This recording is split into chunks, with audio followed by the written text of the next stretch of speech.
this day. On behalf of the entire Department of General Surgery, PGI MER, I would like to welcome you all to the midterm CME on gallbladder and bile duct surgery. This is being conducted under the aegis of the Indian chapter IHPBA. I take up the opportunity to invite the first speaker, Professor Dr. S.M. Sinha. He is additional professor in the Department of Gastroenterology here in PGI, Chandigarh. He will be talking on predictors of CBD stones.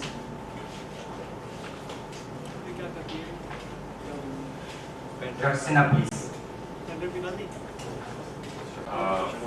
They constitute a very important finding when we are working up a case for gallbladder stone disease, because they change the protocol of management. It's a burning topic, CBD stones with choleophysis, what's the ideal treatment. So it is very imperative that at the outset we have to know whether CBD is clear or not. That itself is a very big conundrum of issues in gallbladder stone disease. Despite all the focus which currently medical treatment is receiving in the field of hepatitis C and hepatitis B, the gallstone remains one of the most important problem to tackle, and the treatment cost of gallstone actually is more than the combined cost of chronic liver disease, which involves Hep B, Hep C, and the pancreatic disease. So we have a very important problem to tackle.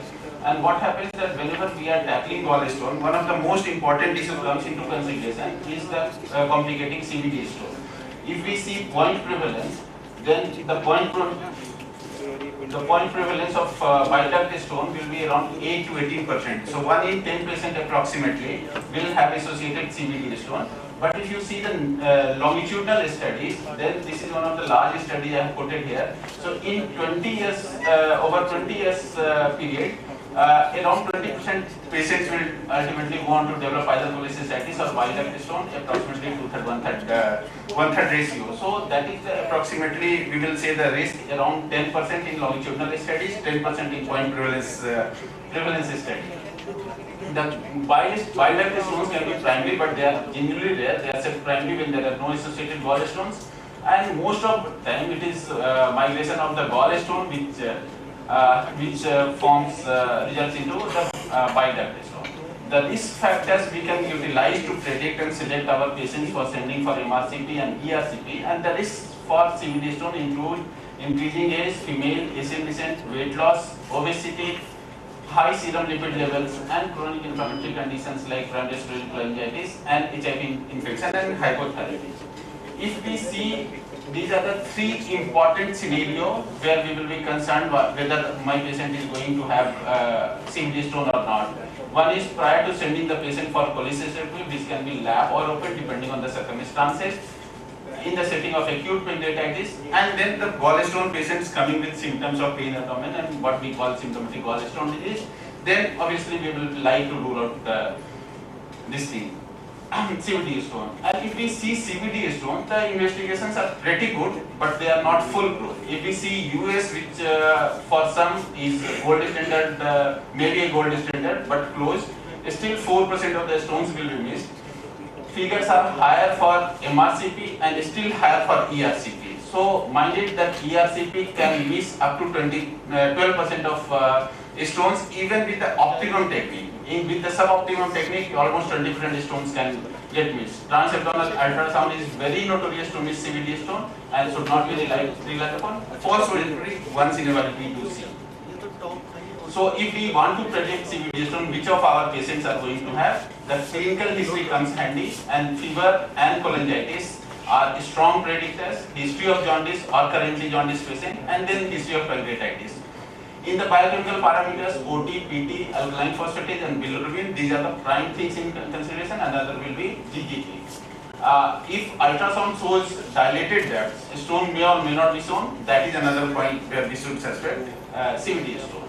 So if we see what is the weight of prediction of each of these parameters, if we go into the likelihood ratio, the strongest comes if the ultrasound shows the dilated duct, and next are actually high level of GGT or the bilirubin more than 2 mg/% or alkaline phosphatase. So but when we are relying on the CVD diameter, what happens that CVD diameter is not uniform across all studies. Like if ultrasound is showing CVD dilated, it's fine. But if ultrasound is not showing dilated CVD, still CVD can be dilated because some other modalities, MRCP or US, might pick up. And what we see here, this is very important, that in the difference in diameter among different modalities, there can be variation up to 36% to 77%. So meaning thereby that if you have a very strong suspicion and one modality is not showing dilated duct, you can still, based on the suspicion, you can go for the second modality. In the biochemical parameter, pretty hardening results. What is happening that you pick any parameter, it virtually shows the same trend, either ALT, AST, alkaline phosphatase, gamma GT or bilirubin, virtually similar pattern for everybody. So even one parameter abnormality is important and that should be followed. Patient should be followed meticulously for presence of gallstone. There are lots of scoring systems have been devised based on these parameters what I have discussed. And the oldest and the possibly most widely used is LH score, and there is a complex calculation. Then you have a number which is to be multiplied by age in years, then scores for biliary colic, duct diameter, then the size of gallbladder calculus. This is not biduct calculus, this is gallbladder calculus, and then if there is associated cholecystitis.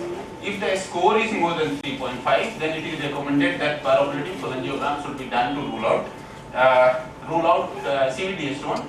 But the current recommendation might vary that in place of perioperative cholangiogram, possibly preoperatively one can go for either MRCP or US.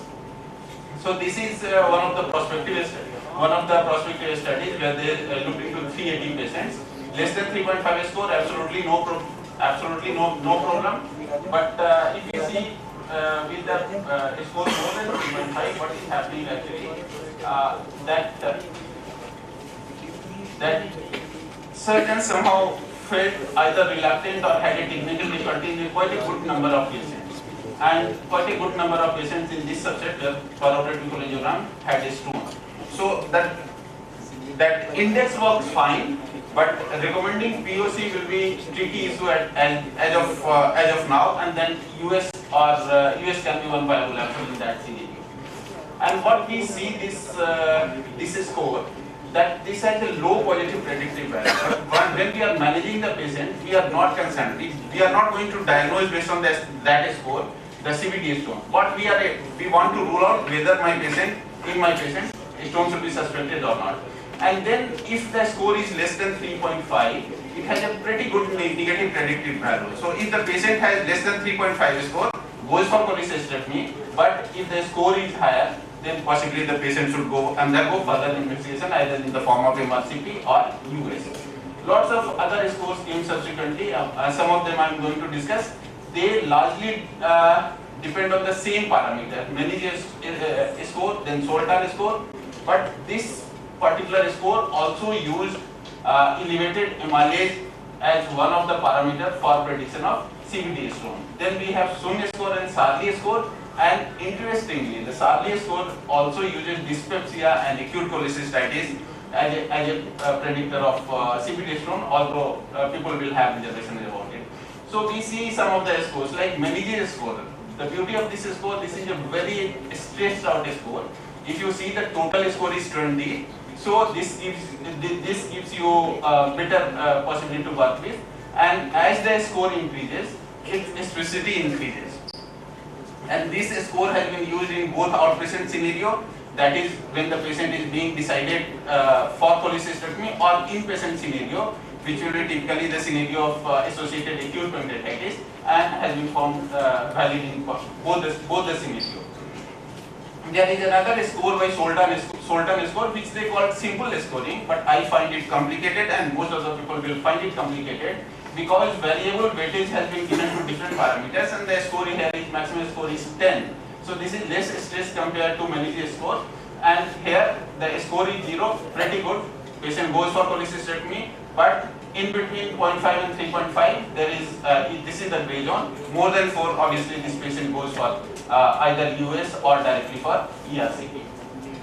So the simplest score is the Mount Sinai score, which just uses 5 parameters, 1 point for each. So we have total maximum 5 points. And if the score is 0, no problem. Patient goes for cholecystectomy. Patient goes for cholecystectomy without problem because the probability of a stone is less than 2%. Between 2 and 3, there is catch. Patient should be investigated further, either with MRCP or US. And those who have 5 scores, obviously they don't need any of MRCP or US. They can straight away go for ERCP. So in Mount Sinai score, if a score is very low, very strong negative factor, a score is very high, very strong positive predictor of CVD stone. In between there will be some gray zone.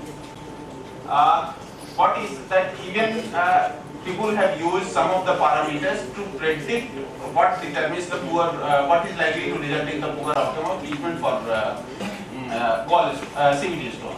And if we see this, what is happening that age more than 65 is a very strong predictor of poor outcome if we give CVD stone by whatever means we want to.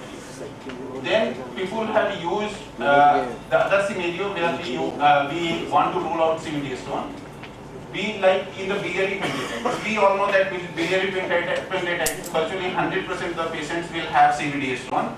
But majority of stones tend to slip out spontaneously, and only 1 in 5 patients will have persistent stone. And this generally manifests as elevated bilirubin, which remains elevated.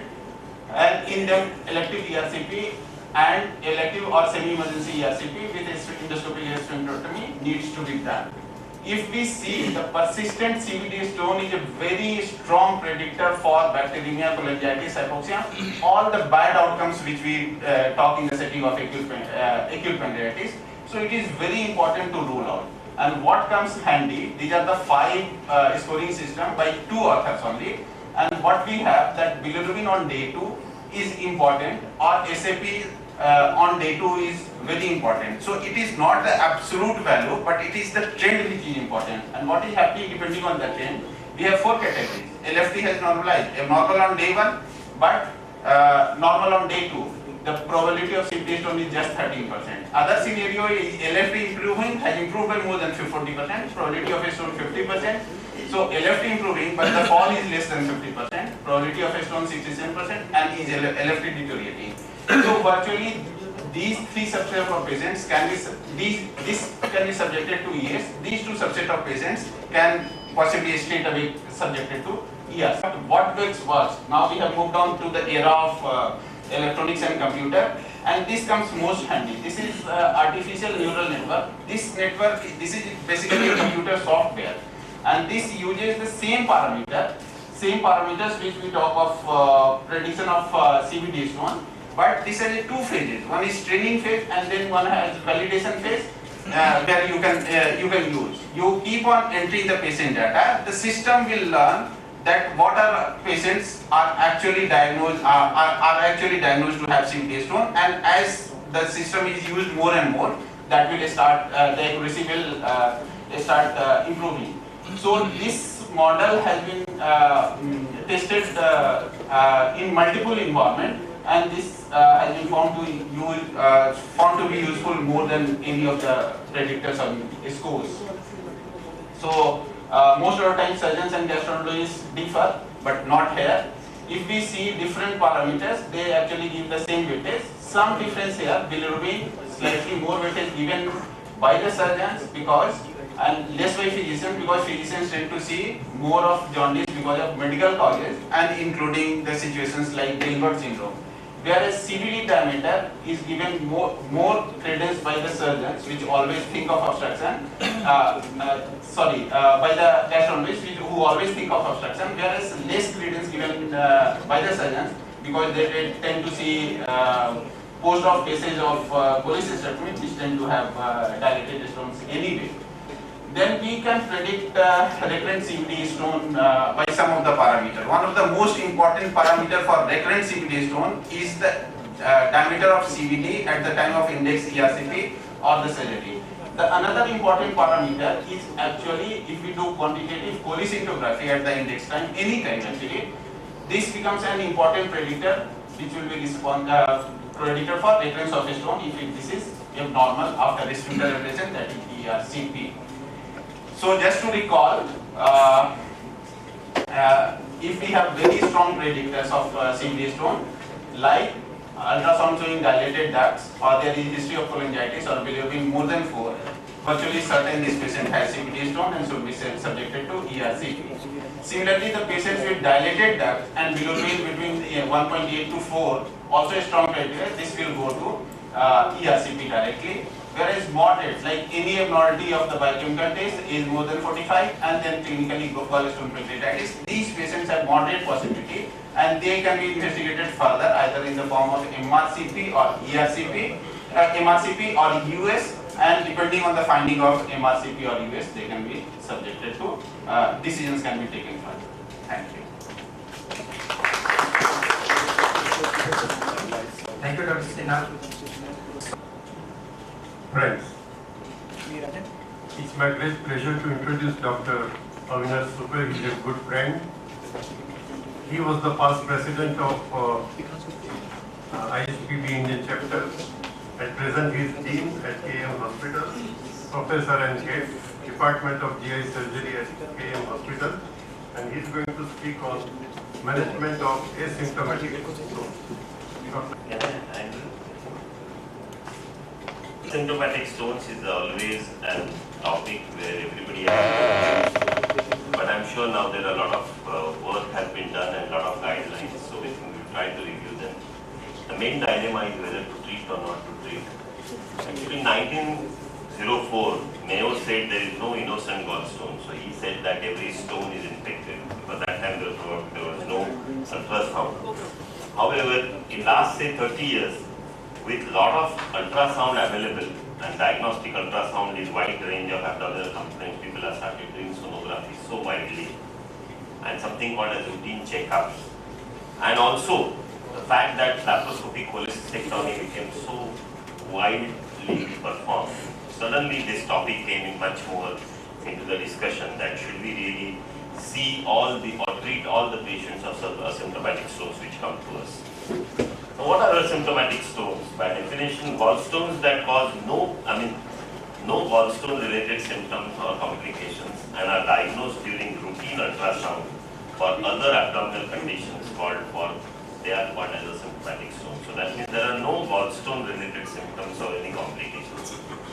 Having said that, one of the main dilemma is what are gallstone related symptoms? Classically, pain due to gallstone, often erroneously called as biliary colic, is felt in the typically right upper quadrant, epigastrium, may radiate to the back or to the right scapula, typically develops rapidly, is severe, steady and unrelieved by usual household remedies, change of position and passage of gas.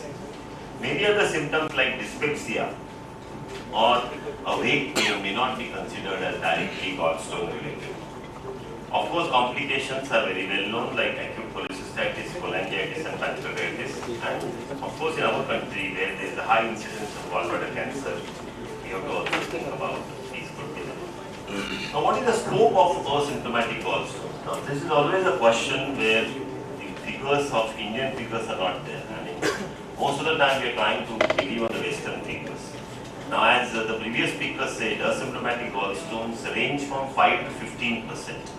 In the community. Now this is a big number. Let's take a sample of 15% and let's look at what is the scope of these stones. Now if we have about 120 crore our population, out of which 800 million is an adult population in our country, just to imagine. Now if you take 15% patients have asymptomatic gallstones, that is the high number, we will have about 12 crore people who will have stones. And that is a huge problem. Now even if you say 5%, it will be still about 8 crores, I mean less than that, about 6 crores. Now as per probably the way they progress, 2% every year get mild symptoms of biliary pain, that is still 2.4 million. Now out of which 20% get operated, because most of them. 1.3% get moderate acute cholecystitis, all operated, it still becomes 1.2 million. And if you are 0.2%, which I am talking about, very few get severe complications, you are 0.24 million. If this is what, if you consider 15%. If you consider 5%, the figures will be almost 40% of what I am talking.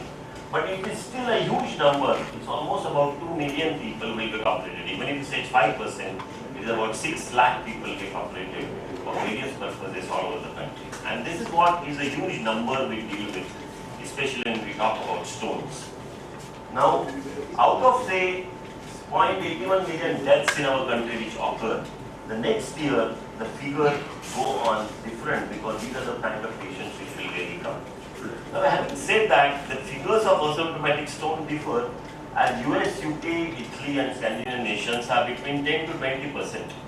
65 years and about 30% women have gallstones, and 80 years about 60% women have gallstones. That means as the age grows, the gallstones continue to really increase. The large majority of these patients are asymptomatic. In India, we really don't know the incidence. There's only very few studies. One of the studies from Peru reported 6.1%, that is men 3.1% and women 9.6%. And that is what is the current status. We need more studies to really see what is the state of affairs. Now, if you really look it further, next year if you really look, we have much higher incidences of these which will come. Now, what are the various managements which we can have? We have basic managements are 3: expectant, then routine and selective. Now, what are the advantages of expectant management? Now, it avoids over-treatment, avoids anesthesia, surgery-related morbidity, avoids unnecessary cost and workload for the healthcare system. And this is very rational. Most of us would not like to really operate a patient who comes with asymptomatic stones and just diagnose from that. What are the disadvantages? Potential for development of serious complications while waiting. That risk is always there in the mind of patients, and that's the reason you see patients going from one doctor to another doctor just to get an opinion that do not operate. And I'm sure you must have in your practice must have seen many patients who just come and listen to you saying that so kuch karne ki zarurat nahi hai. Need to operate on an older patient with comorbidities or in an emergent setting may increase morbidity and mortality. And there's always a risk in mind. If I operated a few years ago and that time there was no morbidity, now I have got diabetes, I have got all those complications, will my risk be more of undergoing a laparoscopic cholecystectomy? So these kind of questions always arise in your mind. Now, there's a lot of work has been done on this. People have gone through about the odds ratio, life expectancy, the progress of disease, and I'm sure if you go to literature, you will find that the people who are at the intermediate risk, those who are mid-range at age and who are intermediate risk are more likely to be going for the treatment rather than those who are at the extreme of the ages. Now, if you do routine cholecystectomy for everybody, there is a definite cure. Once you see a stone, we can definitely remove it and the patient will feel relieved. It's a laparoscopic cholecystectomy, generally a safe procedure with low morbidity and mortality, especially when performed in absence of complications. However, variably there is still a risk of biliary injury, which is less than 1% or 2%. I mean, currently it's less than 1%, but it is still there. But the disadvantage is that they are over-treating a large number of patients and there is always potential morbidity of anesthesia and surgery, increased cost and workload for the healthcare system. And if I tell you the numbers as I showed you, even if you consider 5%, it's still a huge load if you do a routine cholecystectomy. And that becomes a huge load for the healthcare workers. Even if we have say about 10,000 surgeons today in India, and I don't know how many of you can perform laparoscopic cholecystectomy today out of that. And just imagine how many they can really go on performing as just an laparoscopic cholecystectomy. So the numbers are very huge. Probably it is not really recommended in that particular perspective. So the real option is selective cholecystectomy, and everybody should really try to do selective cholecystectomy. It's theoretically an ideal cholecystectomy because that's what probably you should really do. But it doesn't happen. I mean, there are some people who must be really doing routine, some of the people must be doing expectant management, but ideally you should try to do a selective cholecystectomy for asymptomatic stones. Only subgroups at higher risk for development of symptoms or complications which would be treated. What are the disadvantages? Practically little difficult, because the clear identification of high risk subgroups is still far from very easy. There have been a lot of controversies which are going, and there are a lot of issues which have gone over last 30 years, but now we have some consensus. So I will try to see what is the current status of that. Now let's understand two terms which are used in literature. One is what we call as a prophylactic cholecystectomy, to prevent symptoms and complications. That means the patient does not have symptom or complication. You are just doing a prophylactic cholecystectomy. This is usually done, as I said, as a routine cholecystectomy. Preventive is something to prevent gallbladder cancer in high endemic areas, especially in areas like North India, UP, Bihar, Chile, Colombia, some areas of Mexico, American Indians, all those areas there you are trying to do a preventive cholecystectomy, which is something like we have higher incidence ethnically, endemically, or along with some factors. That's the reason you can really do a preventive cholecystectomy. I'm sure these terms come in the literature, therefore I mentioned it. So these are there. Now what are high risk groups? The first high risk group is the chronic hemolytic anemias. Now higher incidence of complications, they present at a very young age. Most of these patients have associated splenomegaly. And prophylactic cholecystectomy is recommended in these patients. Common bile duct stone symptoms, prophylactic cholecystectomy is again recommended in these patients. Most of these patients have black stones, black pigment stones, and they are also in the common bile duct stones. And most of them you require simultaneous surgeries, and that's what is usually commonly done. So here there is not much of controversy. Chronic hemolytic anemia, that is usually done. The question really comes in these three areas: transplant recipients, diabetes, and cirrhosis of liver. If the stones are there, would you really operate? One of the classic thing is to really study the diabetes. Sometime in 90s there was a very clear-cut indication that in a diabetic with asymptomatic stone you should operate. And the reason given was that these patients have autonomic neuropathy, so their symptoms get masked and they come to you with higher complications like empyema and perforation, and therefore they should be really operated. But over last 20 or 30 years, all the research, all whatever has been really discussed has shown that they do not have an added kind of a risk, and a diabetic along with asymptomatic stone today should not have an additional morbidity or risk of complications, and therefore it is not indicated or not advised to have. Of course, this becomes a very relative kind of indication in many surgeons. There are many surgeons still, some of them would operate a diabetic who has a little higher risk and would do it. And then the solution for this, if you really go through, those who are in the mid-range, who are packed stones, or large stones, that could be an additional indication along with a diabetes rather than diabetes as alone being an indication. So diabetes alone is not an indication today for undergoing surgery. The same thing is true with transplant recipients. It was very well said that those who are undergoing transplant should undergo, because during inhumous operation they can have an cholecystitis. This was an concern, but now it is proved that it is not likely to have extra kind of a morbidity, and even if a transplant recipient has to undergo cholecystectomy at a later date, the morbidity is not very high, and this is well proved, well documented, and therefore all these indications today, normally we would not recommend an prophylactic cholecystectomy. Of course, cirrhosis of liver, for its own risks, we would not like to really do it, because the morbidity and mortality of a cirrhotic liver having cholecystectomy, you should as far as possible avoid if they do not have any symptoms.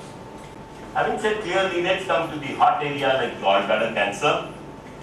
Higher incidence, I'm sure, in areas like North India, especially UP and Bihar and Chile. Xanthogranulomas cholecystitis and Mireles syndrome were once upon also indications where you say that you can do preventive cholecystectomy. Again, it depends upon what symptoms patients have rather than they do not, whether you want to really do as a preventive or prophylactic cholecystectomy. Now there are a lot of publications which have really come. Should we really do it in all patients? I think Dr. Kapoor from HCPGI has recommended that those people who have stones more than 3 centimeters large, or a young lady who has a packed stones with in the gallbladder, probably these are the patients who are indicated for a preventive cholecystectomy, because they are likely to get, especially in areas where there is a lot of illiteracy and patients are not likely to follow or come back. That could be an area of indication. However, we do not have any studies to confirm that this is going to be useful in a long run. So there is a a difference between a science and practice here. We should be very clear when we are practicing that probably there is no scientific evidence for this, but this is a norm which is followed and others can follow this norm if they agree with that. Now, Cochrane review was done and it really says there are no randomized trials comparing cholecystectomy versus no cholecystectomy in patients with silent stones. And it showed that, again, a standard answer, further evaluation of these studies, and we really need follow-up. Currently, there is no sufficient kind of an evidence to really say that cholecystectomy is better or anything one of them is better. So probably there was not much of evidence in all these papers. Now, asymptomatic stones to become symptomatic, high risk is predicted in age who are more than 55 years, smoking, female say, greater body weight, 3 or more gallstones, and presence of floating stones. Because again, whether these are all predictors of asymptomatic stones going into symptomatic stones. Again, calculi more than 2 centimeters in diameter, life expectancy more than 20 centimeters. This was a very interesting study by one of the person called Pote. He really looked at the life expectancy odds ratio, and as I said, he thought that the intermediate group, those who are likely to live 20 years or longer, are probably patients who are likely to be symptomatic. Because there were a lot of good studies if you really go through in the literature. Many people say that if you get symptoms in first 5 or 10 years, then only you are likely to get. Now, once there's a single stone and you don't get symptoms in first 5 or 10 years, you are unlikely to get symptoms later on. But if you have a packed stones, then probably you are likely to get more chances, or more than 3 centimeter stone, you are likely to get more symptoms. Calculi more than less than 3 millimeter, patent cystic duct are likely to get more acute pancreatitis, and that is incidence is increasing. And therefore, in areas where you find there is a polyp more than 1 centimeter, calcified gallbladder packed with stones and ethnic group, these are the patients who are likely to get gallbladder cancers, symptomatic stones, then they could be really recommended in that. So what should we really do? Though we have these kind of managements, more studies from our country are needed for this. Probably we follow the selective cholecystectomy rather than, and most of the time, expectant management for most of our patients. And the availability of laparoscopic cholecystectomy should not expand the indications of gallbladder removal. So currently, there is, as far as possible, there are no symptoms. You would do expectant management. Only in select group, you can think about prophylactic or preventive cholecystectomy. That's the message we probably would make. Thank you very much. Just having finished my gallstone, I would be inviting the next speaker, Dr. Grace Singh, Additional Professor, Department of Pathology, Engineering, Chandigarh, to speak on endoscopic management of CVD stones. Thank you, Mr. Chairman. I will be speaking on the endoscopic management of the gallstone prevalence is around 10% in the West. And we conducted a study in the community way back in 2000, and then the prevalence in Chandigarh was 3.3% asymptomatic. This was an ultrasound-based study.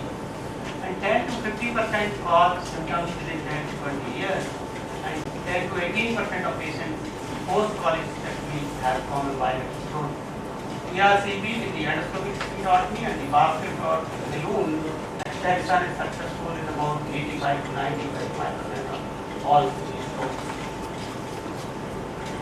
The procedure of choice is the endoscopic management, especially if it is a post-cholecystectomy setting with or without T2, and if there is a high-risk patient with the gallbladder in situ, if there is a severe cholesterol hepatitis or cholecystitis.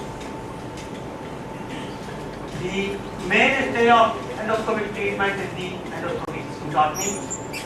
In a series of 7,939 patients, it was successful in 94%, and then with a clearance of 88%, mobility of 7%, and mortality of 1.2%. In our series of 87 patients, these were all post-cholecystectomy patients, we could achieve a 91% clearance, no mortality, although we had 10% complications. It was way back in 1994.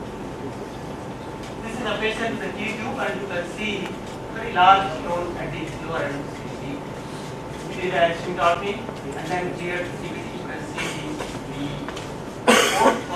post clearance, you can see the T-tube down. Many times we do a sterotomy in these patients who are having a T-tube, But when we do a sphincterotomy and then try to clear the CVD at the same time, we try to put a basket and see, when you put a basket, sometimes you are landing up in a trouble. This was a patient in which we did a sphincterotomy. This was with the T-tube, and then after the sphincterotomy, I tried to clear the CVD, and then with the help of basket, remove the T-tube with the same setting. And in the evening, I got a call from resident. This patient is having a lot of distension. When the patient was referred to surgeon, they asked for a X-ray abdomen. You can see here in the diagram. Then they asked for a variant. There was no leakage. Even then, they opened, and then they could not get any leak. Then probably this was a leak from the side of the T-tube insertion. And then we monitored this patient. This was another patient in which the air disappeared after 10 days. So subsequently we had two such patients. Apart from the endoscopic sphincterotomy, it is associated with the complications in the form of bleeding and the pancreatitis, and then sometimes the cholecystitis. The way back in 1997-98, this was started the endoscopic balloon dilatation. The advantage is that we can preserve the sphincter, but it was associated with a lot of the pancreatitis, and the morbidity was high, although the clearance was slightly lower with this procedure. Then we have 8 RCTs, and it's a meta-analysis which compared the endoscopic sphincterotomy versus the balloon dilatation. Initial success is 70% in EBD. It's slightly more in ES. We require more often the mechanical literacy. Overall complications are similar. Bleeding is slightly more in endoscopic sphincterotomy, and so is the pancreatitis, which is more in the balloon dilatation. But this procedure is not very popular nowadays. How we do it? We put a dilate balloon, CRE balloon, you can see here, and then we remove without sacrificing the sphincter, and then attended complications of sphincterotomy can be avoided with this. When should we use this procedure?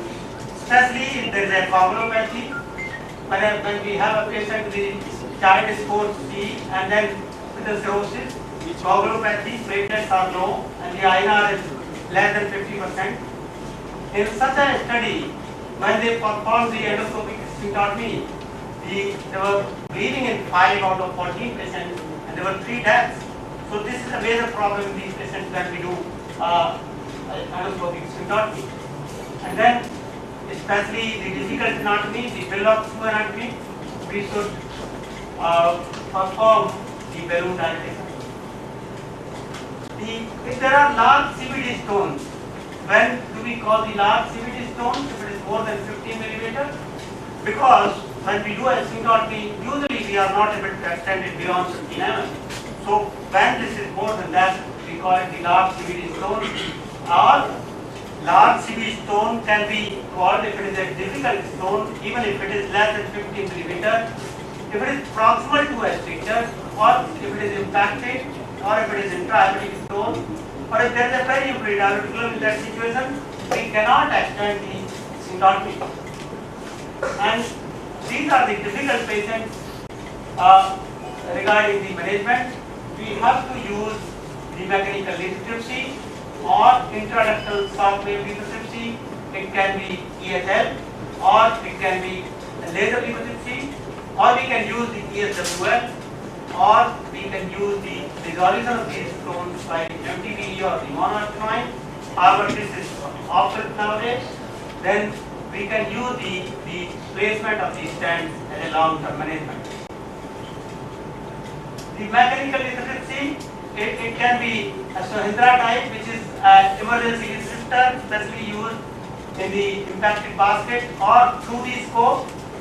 Then overall efficacy is around 68 to 93%. In a series of 68 patients, it was 81% clearance.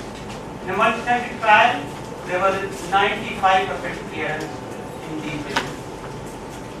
This is a patient in which you can see the duct is dilated, we have done ERCP, such a large stone, and when we try to remove it, the basket got impacted. You can see the basket impacted, then we have to cut it and then use the Sohindra lithotripsy. You can see you have to be very careful when you are using the Sohindra lithotripsy. Otherwise, you are likely to damage CBD, lower part of the CBD. This is the metal sheet, and then you can see the large stone here. And then we are trying to truss it. You can see the stone size is coming down, and then we have removed it. And then you can see the post procedure, there is hardly any stone here. The laser lithotripsy, the pulse dye laser is used. This can be used through the percutaneous route or through the mother and baby scope or the spyglass, and the success is around 80%, and it is very costly. The EHL can be used, a probe that delivers the high energy and sound pulses to the surface of the stone under the direct vision. The success is around 86 to 100%. However, again, it is very costly. So there is another method. See, you do a sphincterotomy and then a small sphincterotomy and use the large balloon dilatation. And then they compare this, the small sphincterotomy and the balloon dilatation, the sphincterotomy only, a series of 200 patients. Success was almost equal, 97 and 98%, and the complications were also almost equal. So it is very effective. The ESD plus the LVD is a safe and effective treatment for the endoscopic removal of large CVD stones. This is the meta-analysis, 6 studies with this method, especially after the failed standard method. There were 487 patients, the median stone size was 16 mm, and they would achieve a clearance of 92% with a complication of 7%. This is how we do it. You can see the ERCP being done. Small, very tiny sphincterotomy is done, then pass the balloon, dilated it, and then the stones are removed. Sometimes we can use, especially when we are not able to clear the CVD, to maintain the drainage, especially in the high-risk patients. We can use the stent, especially for a long time. And in this series, see the complications occurred in 40%, and the mortality was 16%, and then they treated these patients for 36 months. Although the complications were higher, but this can be restricted to especially those patients who are not fit for surgery and they have a very short half-life, short life. The byproduct of stenting is the reduction of the stone size. It has been shown by this study. The spyglass is a new technology. It can be used for the diagnostic as well as the therapeutic use. However, it is costly. This was a patient who came to us with a biliary pancreatitis, and then the emergency ERCP was done in this patient. We could not visualize any stone on the ERCP, but we did a sphincterotomy, and then by chance we had a spyglass that day, and then we did a spyglass cholecystoscopy. You can see the tiny stones, very tiny stones coming out of the CVD. You can see these are multiple tiny stones, and these are more notorious. And this is the inside of the bile duct you can see here. So to conclude, the endoscopic clearance of the bile duct stones is achieved in 80 to 90% with the balloons and baskets. Large stones, there are various options. The choice depends on the expertise and the cost. Thank you very much. You will make some, I think, left changes. So we will get up on this place. Okay. In the meanwhile, as Dr. K.D. Yadav said, we have around 10 minutes till the inauguration proceedings will be started, and let's go on for queries to the audience. We can have the queries from the audience to the speaker. Dr. Suppe's talk on asymptomatic gallstones. I think an important aspect of managing asymptomatic gallstones is what happens if you do a surgery on an asymptomatic gallstone and the patient develops a complication.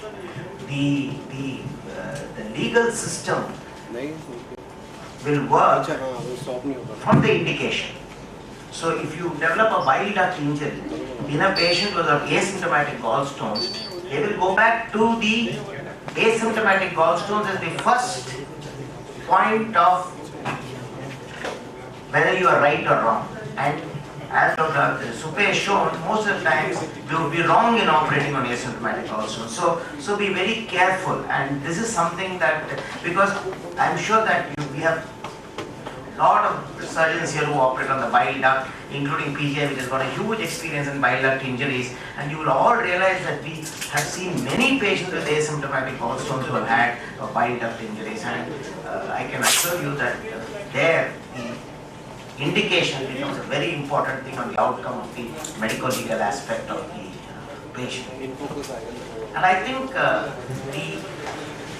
the question of in the CVD stones, the only thing that I would like to add, which is our own personal experience, is that before we acquired the endoscopic ultrasound, we looked at our data on patients who had indications for performing ERCP. And when we had the high suspicion, which was including the jaundice, dilated ducts, we found that the ERCP was 81% positive. That means 19% of patients had an ERCP which was not needed. And once we acquired the US and once we acquired expertise in that, we have now been routinely performing US prior to ERCP in these patients, and we have now reduced this from 19% to 5%. So I think US, if it is available, obviously it is not available everywhere, is also very good at reducing the number of negative ERCPs. If you are wanting to operate on asymptomatic gallstones, I think it's very important that you look back upon your own profile of complications of lap-colony. If you had complications of the procedure, I don't think you are the best surgeon to take up asymptomatic gallstones. You better refer it to somebody better if at all the patient requires surgery. I think that's very important. Dr. Brenda, you've done a very nice case snippet here in which T-tube was removed on the same day following ERCP, and there was air under the diaphragm, and as you said, the patient was operated. I think I have two issues here. There is no need to remove the T-tube on the same evening because ERCP involves ascending cholangitis, ascending contrast injection. It will be good to wait for 1 or 2 more days by removing the T-tube. And as far as your air under the diaphragm, it's a very, very important subtle finding which is not clinically very relevant because when T-tube is removed, air is going to be there. So you better assess the patient and don't treat the investigation, go by the clinical equipment also. The technical problem. When you have a T-tube and you want to do an ERCP, the baskets and other things will get stuck with the T-tube. So you have to remove the T-tube to do the ERCP. So that is the reason I think that most people remove the T-tube at the time of ERCP. And what you would do is you would place a stent at the end of it to prevent the cholangitis. There is a problem. This patient, I did a scintigraphy. I was 200% sure that it is not a perforation. He, because if perforation is as a result of the scintigraphy, it will not be there in the diaphragm. It will be a retromedullary. So that was very clear. But sometimes an endoscopist may perforate the volvulus, and this can happen. And that was the problem because my senior resident was doing it. I was by his side, but because of this reason, I referred this patient to surgery. And I was sure that this is not a hollow ductal perforation. Even then, I sent this patient to a surgeon, one of the top surgeons in this institute. Then they decided to go ahead with the barium, even a CT. They could not find a leak. Even then, they decided. I was very hesitant in sending this patient for the surgery. But they decided I did not undertake it. And then when they opened it, there was only air.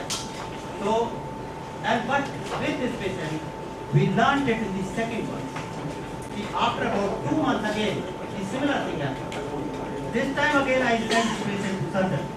But this time I did not allow them to open it. I managed this patient analytically because I had an experience of the previous thing. So I told them very clearly, it is not a perforation. This is because the air has leaked, because at the same time I removed the T2. And as you said, the removing T2 is very important to the patient. See, because if you want to clear the CBD, then otherwise you are putting a basket. In that case, We are going to start with the inauguration of the CME. As once said by a French philosopher, Jacques Pepin, and I quote, I tell a student that the most important class you can take is of technique. If you are an artisan, a carpenter, or a cook, you have to know the trade in your hand. You have to learn the process. You learn it through an endless repetition until you master it. Unquote. Gallbladder and bile duct is a subject dear to every general and GI surgeon, whether practicing or training. Apparently treating these patients can range from a simple and straightforward solution to most complex and demanding surgeries. This CME series aims at repeating the continuum for the seniors so that they revisit what they already know and maybe add on to their knowledge. For the beginners like us, it is a peep into the vast realm of surgical specialty. We are honored to welcome masters in their field, teachers par excellence, innovators and prolific authors amongst us. We are eagerly looking forward to learning and enriching ourselves. Albert Einstein once said, wisdom is not a product of schooling, but of the lifelong attempt to acquire it. This CME is a step forward in this direction.